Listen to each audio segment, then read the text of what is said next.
Моето зелено дърво. Ой, вардиш. Само ми с очи шиша, като чиша отговаряш. Бути! Не го Не ме ме сплашиш. Ох, ти на мен да го пратиш, на. Сегашна там ще вземе да ми поплаши. Той не е Дима, никога не слежи. Той просто изплаши ме. Плаши се хора. Не е виждал хора. Горето беше много студено.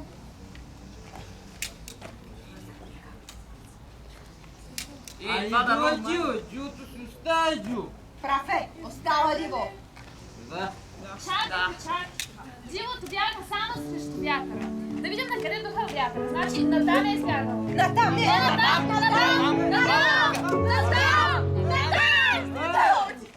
Вярно. Ох! Аз не ви ли хапи нещо, бе? Хапи ли? Как да ни хапи? Боже, това са боже. И от тебе бохи са кучишки. Виждам, аз много зло хапят, кучишки са. Ма те, щом нас нападнаха, ще нападнат и цялата държава, народ, добитък, всичкото село, град. Всичко ще изпотребят. Какво ще правим сега? Какво правят пак е тук? Ние па ще поприбим с мой човек да спориме, като вървиме и спориме. Аз ти викам и трябваше да питам и оня човек какво ще прави с тази умряла лисица. Как спори с мене? И аз споря с нея, да видиш за какво спориме. Аз викам, що лисица е умряла и че видиш някой да я ударя кошка. Но що умрял? Ризе я нас по това да ударяме. Тя не е умря, сам се прави на умря. Кой? Ние да не знаем. Че ние това го знаем, както сме се родили. Те от нас искат да знаем как лисицата се преструва, нали? Рамчо не е справил. Рамчо веднъж събра цяла каруца какви и си закълен си. Харесва той човека. Тянката му помага, ецата и ти помага. И като калежи се хванат и бари каруцата, да откара той да кара селото. Вървява циганката, кота пиене по седак на пътя една умряла лисица. Ще си топли кокалите си лисичи кожух. Кога Рамчо гледа в каруцата ни бакърни лисица. Лисицата, което можала изяла, което не можала изхвърлила. Ранче толкова си беше блъскал главата си руци, че главата му наша остана. Тия работи ги знам аз. И зато ще я дяра жива. Айде, извитайте се и чакайте на свителицата. Айде!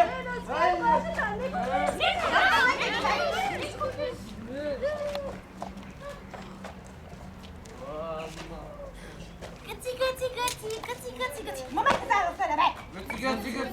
Околите ми викат, молитата не е влязло в границата! Я в турско, я в гръцко! Гъци! Толкова е минал вред. Турско нищо няма. Турщина свиня не яде. Ако е турско, да. Ако е в руско, ще го изядат и помен няма да остане от него. Ясно, и това ми казаха околията и си тръгнаха. И аз това си викам, като се прибирах. Дано да е минало в турско.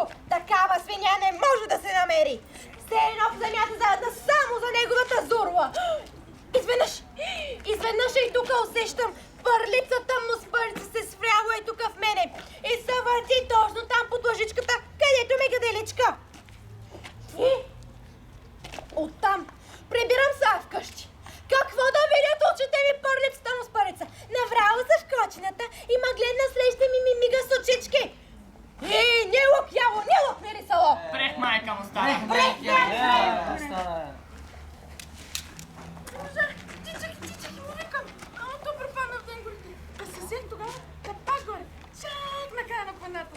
Така, и много хубави зелени дървета. Виж като това е по-хубаво. По-хубаво е даже от другите. И какво ще прави с това с него? Ще го посадя. Като порасне голямо дърво, всички ще се казват, това дърво го съдиха, кога беше мотока. Никой не вярваше, че той ще се хване. И той се хване. И гледа какво голямо дърво стане.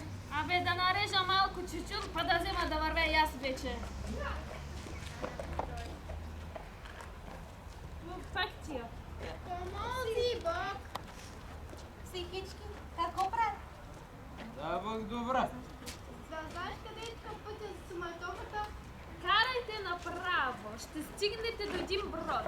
Та като стигнете брода, ще свиете малко на една страна. И той е там. Тук взете павиците. Сполай! Както казваше баба ми фараонката, ако ти не вържеш нещо в една суматоха, ще бъде.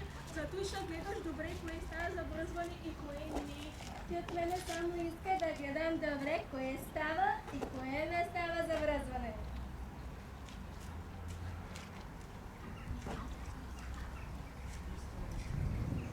Абе, хора, някой друга суматоха, освен тая да е виждал?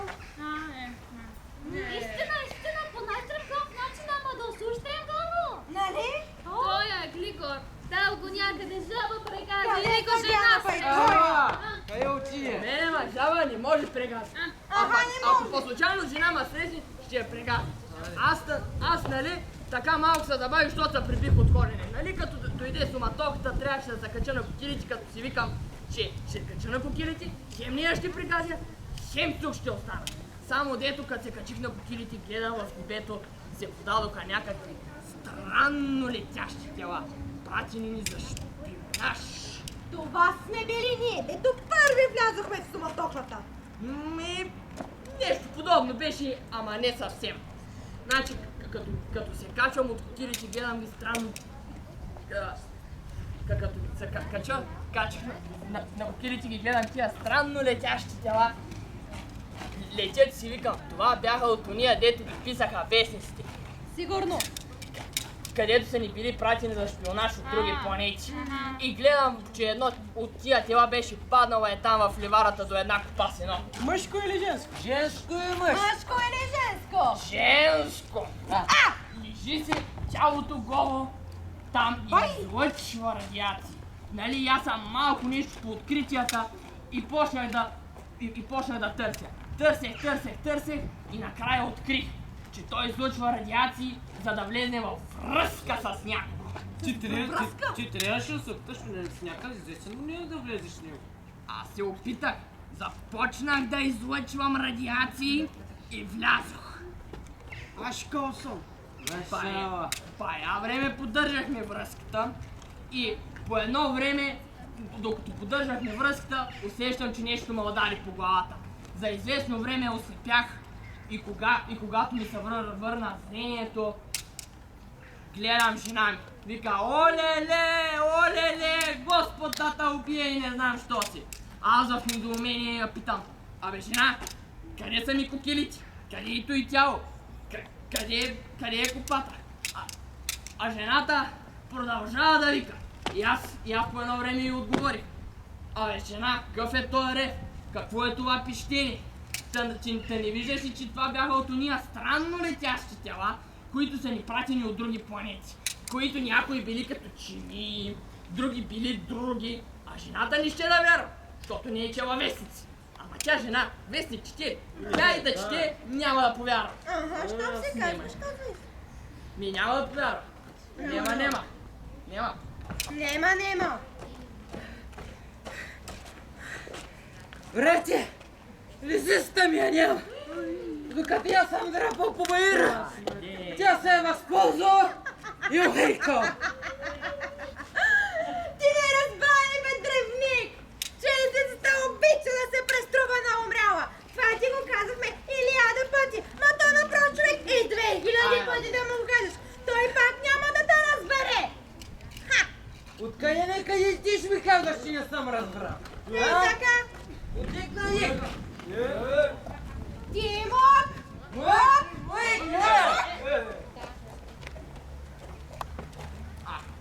Бахтес! Защо Бахтес? Помазил? Да знаеш къде е тук пътя за суматохата? Купуваш ли си? Купуваш ли ти тия гамаши? Аз където е слязал късмета, купи тия гамаши, цял живот ще ме благославяш. Ще ме благославяш. Дамаха, що я булкуко тука? Гамаши? Ти да видиш моите гамаши какви бяха? Веднага се предостави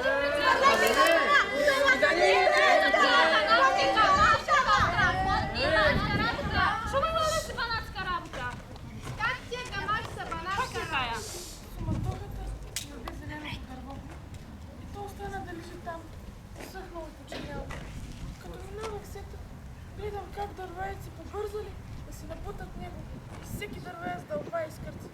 Къде точно да дълбаят, не зная. Дървеецка му работа. дай на нея да дълба изкърци. Трето дърво вече свалям оттам. Ще го посъдя.